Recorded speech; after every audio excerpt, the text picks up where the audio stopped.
Hello, story lovers. Welcome back to my channel, Madeline Love, part 173.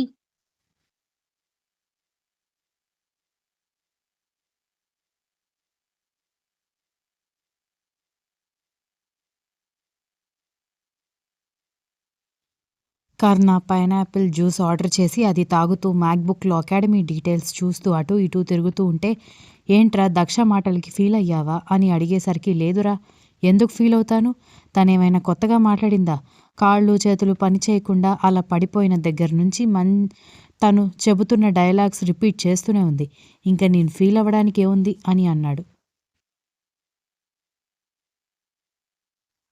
Virat కర్ణ వైపు చూసి, నిజంగా నువ్వు ఫీల్ అవ్వలేదా అని ఆశ్చర్యంగా అడిగేసరికి, లేదురా, నేను ఫీల్ అవ్వడానికి ఆడపిల్లని కాదు అని అనేసరికి, మరెందుకు అలా సైలెంట్గా వచ్చేసావు అని అడిగేసరికి, లేకపోతే అక్కడే దిష్టిబొమ్మలాగా నిలబడమంటావా ఏంటి, ఏం మాట్లాడుతున్నావురా నువ్వు అని కర్ణ అడిగేసరికి, భగవంతుడా, మీ ఇద్దరి వల్ల నాకు పిచ్చి పట్టకుండా ఆ దేవుడు నన్ను కాపాడాలని నా గురించి నేను ప్రేయర్ చేస్తున్నానురా అని అన్నాడు.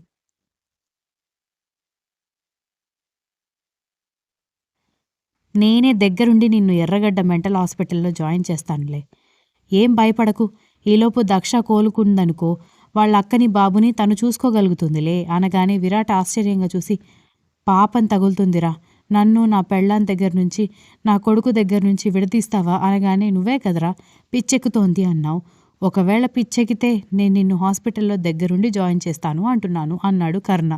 పోరా అని విరాట్ తిట్టుకుంటూ వెళ్ళిపోవడంతో కర్ణ నవ్వుతూ మిగిలిన జ్యూస్ ఫినిష్ చేసేసి వస్తూ ఉండగానే, సార్, మిమ్మల్ని నేను 1 వీక్ నుంచి గమనిస్తున్నాను, ఆటోగ్రాఫ్ ఫోటోగ్రాఫ్ కావాలి సార్ అని ఒక అమ్మాయి తనతో పాటు ఫ్రెండ్స్ గ్యాంగ్ రావడంతో వాళ్ళ దగ్గర ఉన్న వైట్ పేపర్స్ తీసుకుని ఆటోగ్రాఫ్ ఇవ్వడంతో ఫోటోగ్రాఫ్ అనగానే ఓకే అని చెప్పి వాళ్ళకి ఫోటోగ్రాఫ్ ఇస్తూ ఉండగానే దక్షని బయటకు తీసుకొస్తున్న దీక్షిత అది చూసి కావాలని అటువైపు తీసుకెళ్ళింది.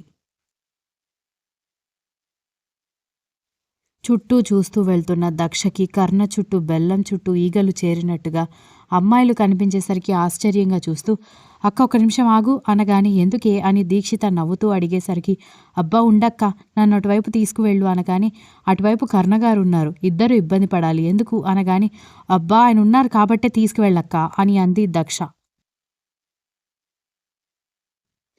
సరేలే అంటూ దీక్షిత తీసుకువెళ్లడంతో ఆ ఫోటోగ్రాఫ్ తీసుకున్న తర్వాత కూడా, మీ గేమ్స్ అంటే మాకు చాలా ఇష్టం, అకాడమీ పెట్టి చాలా స్కిల్స్ ఉన్న ప్లేయర్స్ని తయారు చేస్తున్నారు అని అందరూ మాట్లాడుతుంటే జస్ట్ తల మాత్రం ఊపి పెద్దగా రియాక్షన్ ఇవ్వకుండా నిలబడ్డాడు కర్ణ. ఆయన అంత ఇబ్బంది పడుతున్నా కూడా వాళ్ళెందుకు ఇంకా నిలబడి సోది పెడుతున్నారు అనగానే, ఇది మరీ బాగుంది, లేక లేక అంత పెద్ద సెలబ్రిటీ కనిపిస్తే ఎవరైనా అంత సింపుల్గా వెళ్ళిపోవాలి అనుకుంటారా ఏంటి అనగానే, అయితే మాత్రం అంతసేపు సోది వెయ్యాలా అనగానే, నీ బాధేంటే, నువ్వే కదా దగ్గరుండి ఆయనకి పెళ్లి చేయాలనుకున్నావు, అందులో అమ్మాయి ఎవరైనా బాగుంటే చూడు మాట్లాడదాం అనగానే, నోరు మూసుకో అక్క అని అంది దక్ష. నేనెందుకు నోరు మూసుకోవాలి, నువ్వే కదా చెప్పింది, అందుకే చెప్తున్నాను, సలహా ఇవ్వడం కూడా తప్పేనా అనగానే, ఇప్పుడు నేను నిన్ను సలహా అడగలేదు కదా అని కోపంగా మొహం తిప్పడంతో, ఏంటో మనసులో ఒకటి ఉంటుంది, మాటలు బయటికి వేరేలా వస్తాయి అని దీక్షిత నిష్ఠూరంగా చెప్పేసరికి దక్ష మూతి తిప్పుకుంది. దక్ష కాళ్ళు చేతులు కదిలించేసరికి కొంచెం బాడీ కూడా కదులుతూ ఉండేసరికి ముందుకు వంగి వాళ్ళేం మాట్లాడుకుంటున్నారో వినడానికి ట్రై చేసింది, కానీ చాలా దూరంగా ఉండేసరికి వాళ్ళ మాటలు వినిపించకపోవడంతో, అక్క కొంచెం దగ్గరికి తీసుకువెళ్ళు అనగానే, తప్పు, అలా వాళ్ళ మాటలు వింటావా అని అంది దీక్షిత. అబ్బా అక్క, నువ్వు కావాలని నాతో మాట్లాడుతున్నావని నాకు అర్థమైంది, తీసుకువెళ్తావా లేదా అని అడిగేసరికి దీక్షిత నవ్వుకుంటూ కొంచెం దగ్గరగా తీసుకువెళ్లేసరికి కర్ణ దక్ష వైపు చూసి, ఏమైందని దీక్షితను చూసేసరికి, లేదు, అలా గాలికి తిప్పాలని తీసుకొచ్చాను కర్ణ గారు అనగానే, తనెవరు అని అడిగారు అందరూ దక్ష వైపు చూసి.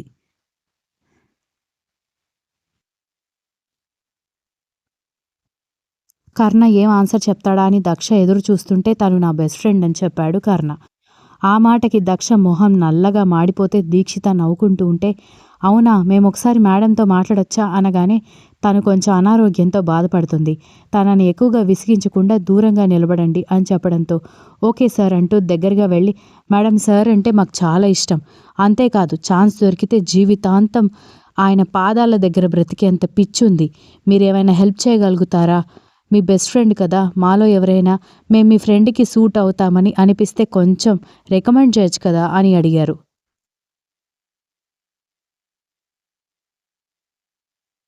లేదు, ఆయనకెవ్వరూ సూట్ కారు అనగాని ఎందుకు సూట్ కాము, మాకేం తక్కువ అని వాళ్ళందరూ ఏకకంఠంతో అడిగేసరికి ఆ మాటలకి కర్ణ వాళ్ళ వైపు చూసి ఏం జరుగుతోంది ఇక్కడ అని అడిగేసరికి ఏం లేదు సార్, ఏం లేదు అని కంగారుగా చెప్పారు. సరే సరే, ఇంక మీరు వెళ్ళండి అని కర్ణ చెప్పడంతో ఇంకొంచెంసేపు మేడంతో మాట్లాడతాం సార్ అనగానే తను పేషెంట్ అని చెబుతున్నాను కదా, విసిగించకుండా వెళ్ళండి అని కర్ణ చెప్పేసరికి ఎలా ఉండేవాడిని ఎలా మార్చేశావే అని దీక్షిత చెల్లెల వైపు చూస్తూ ఉంటేనే వాళ్ళందరూ డిసప్పాయింట్ అయినట్టుగా వెళ్ళిపోయారు.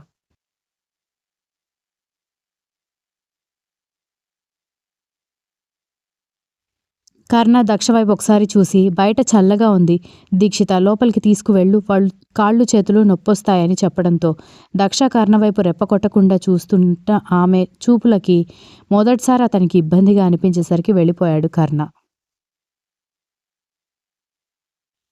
వెళ్ళిపోతున్న కర్ణ వైపు చూస్తూ ఉంటే కర్ణగారు వెళ్ళిపోయారు.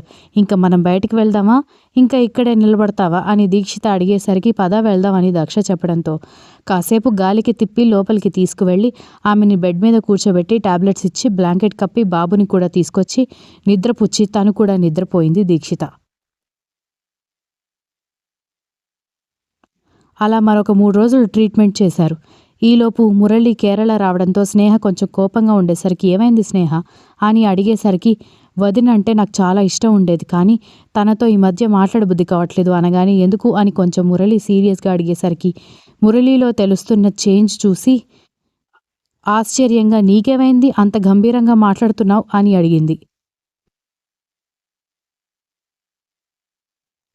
ఏమీ లేదు అని మురళి నార్మల్గా సమాధానం చెప్పేసరికి ఏమీ లేదు అంటూనే అంత ముభావంగా మాట్లాడుతున్నావు ఏమైంది అని అడిగిన మొదటి ప్రశ్నకి ఇప్పుడు నువ్వు మాట్లాడుతున్న పద్ధతికి సంబంధం లేదు అనగాని నైరాతో నేను బ్రేకప్ అయ్యింది ఎందుకు, మా అక్కకి తను విలువ ఇవ్వలేదని. ఇప్పుడు నువ్వు కూడా అలాగే మాట్లాడుతున్నావు. మా అక్కతో లేదా మా అక్క గురించి ఎవరైనా తప్పుగా మాట్లాడితే నాకెందుకో చాలా బాధగా ఉంటుంది స్నేహ. తనని చిన్నప్పటి నుంచి చూస్తున్నాను. కోపంలో ఒక మాట అన్నా కూడా అది తన మనసులో నుంచి రాదు. తను చాలా మంచిది, అన్నిటికీ మించి అమాయకురాలు అని అన్నాడు మురళి.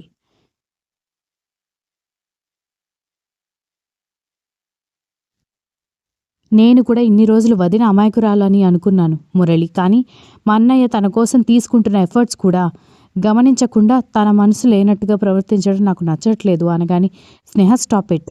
మా అక్క మీ అన్నయ్య పడుతున్న కష్టాన్ని గుర్తుపట్టట్లేదు అని నువ్వనుకుంటున్నావు, కానీ ఫ్యూచర్‌లో తన వల్ల మీ అన్నయ్య పడబోయే కష్టాలని ఇప్పుడే ఆపేయాలని, ఇప్పుడు పడుతున్న కష్టాలని తను చూసి చూడనట్టుగా వదిలేస్తోంది. తనేమైనా అడిగిందా నా కోసం పడి సచ్చిపోమని, లేకపోతే నా కోసం శ్రమ తీసుకోమని?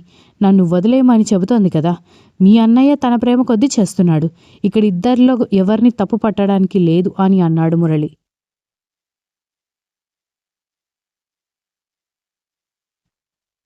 మీ అక్క విషయం వచ్చేసరికి నువ్వు కూడా చాలా సెల్ఫిష్‌గా మాట్లాడుతున్నావు మురళి అనగానే, ఇందులో సెల్ఫిష్‌గా మాట్లాడడానికి ఏముంది స్నేహ? అంతెందుకు? అసలు మా అక్క సంగతి వదిలేయ్. నువ్వు మా అక్క ప్లేస్‌లో ఉండి, నిన్ను బాగా ప్రేమించే ఒక మనిషి ఉన్నాడనుకో, వాడెటైనా చావని నా కోసం శ్రమ పడుతూనే ఉండాలి, నాతో బ్రతుకుతూ కష్టాలు పడుతూనే ఉండాలి అని కోరుకుంటావా అని అడిగాడు మురళి.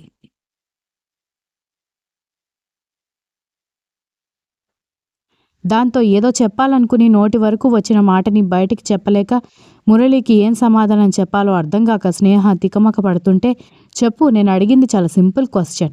వాడు చావు వాడు చావనివ్వు అని కోరుకుంటావా, లేకపోతే అతను హ్యాపీగా ఉండాలనుకుంటావా అనగానే కోర్స్ హ్యాపీగా ఉండాలని అనుకుంటాను అనగానే మరిప్పుడు మా అక్క చేస్తోంది అదే కదా, చూడు కొన్ని కావాలంటే కొన్ని వదులుకోవాలి అంటారు పెద్దలు. ఫ్యూచర్‌లో వచ్చే కష్ట నష్టాలని అవాయిడ్ చేయడం కోసం ఇప్పుడు మీ అన్నయ్య పడుతున్న శ్రమని గుర్తించలేదు అన్నట్టుగా నటిస్తోంది మా అక్క. తనకేమైనా సరదా అనుకుంటున్నావా? మీ అన్నయ్య కష్టపడుతుంటే తనకేం పట్టట్లేదు అన్నట్టు ఊరుకోవడానికి? కానీ తనకు అన్నీ అర్థమవుతున్నాయి. తను అన్నీ గమనిస్తోంది. కానీ ఇప్పుడు మెల్ట్ అయిపోతే లైఫ్ లాంగ్ మీ అన్నయ్య దగ్గర, మా అక్క దగ్గర స్టక్ అయిపోతారు. దానివల్ల ఇంకెన్ని కష్టాలొస్తాయో తెలీదు. అవన్నీ అవాయిడ్ చేయడానికి ఇప్పుడు కఠినంగా ప్రవర్తిస్తోంది అని అన్నాడు మురళి.